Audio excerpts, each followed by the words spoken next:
美国军方又有新花样了。美国空军表示，在未来几年内逐步退役所有现役预警机，这可一下子给正在大力发展预警机的国家狠狠泼了盆冷水。感情这边还没造出来，那边就要退役了。美军敢放出这豪言壮语，正是因为自家的 F-35战机已经日趋成熟。那么 F-35能否替代预警机完成战场侦察和指挥的任务呢？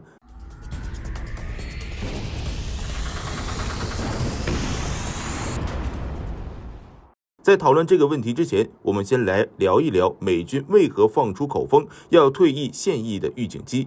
众所周知，全世界第一架预警机就是美国发明的。作为该款装备的发明者，美国算是将预警机领域玩出了花，无论是从数量还是质量都独占鳌头。在预警机没有出现之前，空战指挥曾经历过空中指挥和地面指挥阶段。空中指挥一般是由空中编队军衔最高者或带队长机负责，而地面指挥则是由设在地面的指挥部负责。空中指挥在二战期间很普遍，因为此时雷达不够普及，性能也不太可靠。地面指挥所只能通过电台和有限的雷达配合对多个机群进行协调，但无法直接指挥战斗。而空中指挥也有局限，一方面当时电台技术不成熟，导致指挥效率不高；另一方面就是空中指挥机本身在战场上一旦陷入与敌人的直接战斗，很难兼顾战斗与指挥。地面指挥则在冷战期间最为普遍，苏联等华约国家空战指挥曾经以地面指挥为主，飞行员只管执行命令，很少进行自主协调。地面指挥有效避免了空中指挥时所受机体、电台、功率和飞行员精力的制约，因此容易协调多个批次的机群同时作战。但地面指挥部普遍远离空战战场，与机群距离较远，一旦遭到电子压制或干扰，就极易造成空地失联，飞行员既收不到指令，又不了解其余机群的情况和敌情，各个机群就成了挨打的靶子，很容易被迅速击败。而预警机的出现很大程度上结合了两种指挥的优势，一方面空中平台相比地面设施更难干扰，另一方面，预警机可以在需要时相对靠近战场。当结合了数据链等技术后，预警机作为空中指挥平台，不仅能够协调指挥各个机群，更可以作为机群间交换敌情空情的节点，极大提升机群间的配合效率，并且预警机的生存能力放在以前根本不是问题。前面有数量众多的战机为之护航，没有任何一个国家能够穿透美军战机的防护网。况且早期的中远程空导弹命中率很低，越战时甚至经常发生 F-4战机打光了导弹也没命中一颗，被落后的米格19追着打的尴尬局面。苏联的导弹更是想命中全靠天气，所以预警机可以躲在后方，凭借覆盖几百公里的雷达进行战场管控。但如今时代变了，隐身战机和 AIM-120这种先进的中程空导弹出现后，预警机实际上已经成了美国空军中最为薄弱的一环。尤其是在2005年 F-22服役后，美军专门进行了数次空中演习，此后预警机的地位就改变了，那就是离战场越远越好，最好退出现代战场。那么演习中到底发生了什么，使独霸预警机领域的美国偏偏要放弃该领域？两个字总结，那就是革命。新服役的 F-22给美军的冲击太大了。时任的美国空军部长迈克尔·韦恩在专门针对国会的报告里面多次提到 F-22是一场革命，其完全改变了空战模式。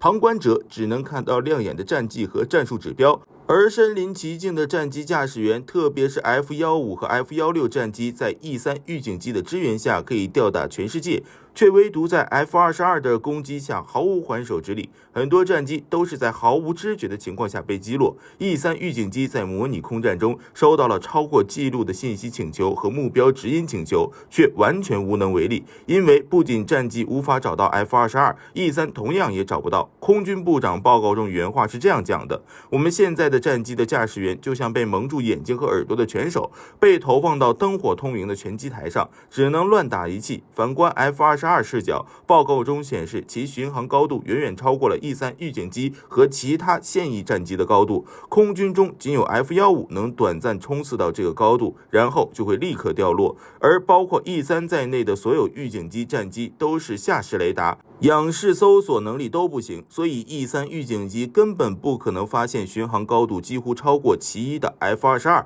F-22战机驾驶员的说法是，他们犹如上帝视角一般俯瞰世界，一旦进入超巡作战，一切都会结束，没有任何人能发现他们并对他们造成威胁，反而从预警机到战机都是他们的猎杀目标。在战场上，预警机巨大的辐射就如同黑暗中熊熊燃烧的篝火，无时不刻清晰地告诉所有人，我就在这里。美军在分析后认为，如果进行激进的预估，空军也不能保证现有 F-22的隐身优势能够维持多久，可能也许只有数年，美军的对手也会掌握同样的隐身技术。如果这样的话，那么美军的预警机将被轻松击落，就像美国海军承受不起航母有任何被攻击的风险一样。预警机作为载有20-30名空军高级情报员的大型空中平台，自诞生以来就从未被击落过。美国空军同样承受不起一架 E-3或者 E-2D 被击落的风险，这些风险包括但不限于 F-22级别的隐身战机、长程反辐射导弹的攻击、EMP 之类的针对性电子战以及饱和攻击。这也导致了仅1年后的2006年里 E-3预警机的下一代机型 E-10被时任美国国防部长拉姆斯菲尔德叫停。其实稍微关注美国军事的人都会发现，美国军方的研制和采购计划中已经看不到 E-3和 E-2D 的采购及升级计划了，仅有的采购也仅是将波音公司为澳大利亚研制的 E-7预警机拿来作为临时的过渡方案。美军认为再发展预警机已经没有必要了，未来的空中战场上预警机又大又笨，看不见隐身战机就等于送人头。那么美军既然铁了心要拿掉预警机，谁又能扛起空缺的空中警戒和指挥的任务呢？没错，就是 F-22的小弟 F-35。在对 F-22参与的演习进行评估后，美国国会很快就批准了 F-35的项目加速，而且有史以来最大的军备研制项目。为了解决资金，不惜把盟友也都拉了进来，并且完全停止了预警机的研发。因此 F-35在研制之初就有一个目标，即取代预警机。因此严格上讲，美国不是要淘汰预警机这个机种，而是要淘汰现役背着大天线盘子的落后玩意儿。而美军的演习证明，4架 F-35通过数据链就可以实现与 E-2D 预警机一样的全部区域控制，并且单个 F-35的机载雷达的功率远小于大型预警机，这就相当于把夺目的探照灯分散为手电筒，大大降低了被敌方探测的距离。而且最大的好处就是有冗余度，即便4架 F-35被击落1到3架，也只是控制区域缩减，而不是完全丧失。看到这里，很多观众朋友肯定会觉得 F-35即使这样，但要完全取代大型预警机也不现实。这简直就是拿家用 PC 代替大型服务器啊！其实这样形容也没错。F-35作为5代机中信息战能力较强的战机，在一些小规模对抗中确实可以担任指挥机的角色，这得益于与其他战机相比， F-35具备更强的态势感知能力和更高的自动化水平。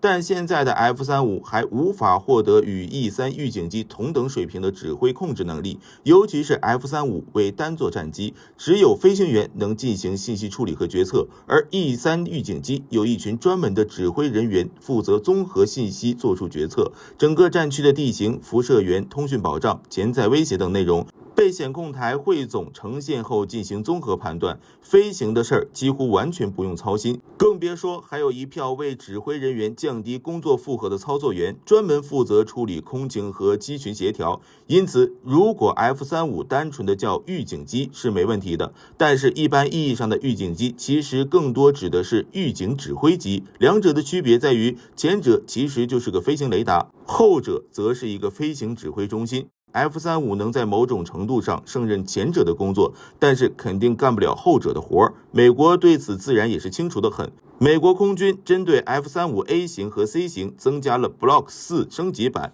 升级内容包括改进版的内部挂架，允许携带6枚 AIM-120空导弹，整合 B-61战术核弹的挂载能力，基于 EOTS 系统的新一代数据链，以及基于软件实现的多基地组网雷达，尤其是最后这一项，对于探测敌方的隐身战机效果明显。F-35在 Block 4增量升级后，多架处于不同位置的 F-35，其机载射频传感器将被软件整合成一部虚拟的一体化雷达，信号的发射接收可由处于不同位置的 F-35分别进行。即使一台 F-35雷达发射的信号还接收不到敌机的回波，位于另外方位的 F-35就有很大的可能捕捉到信号。站在整个战场上的角度来看，几架 F-35虽然处于不同方位，互相之间有一定距离，但通过数据链，它们之间整个雷达后端的数据处理是一体化的，是一台由软件虚拟组成的多基地雷达。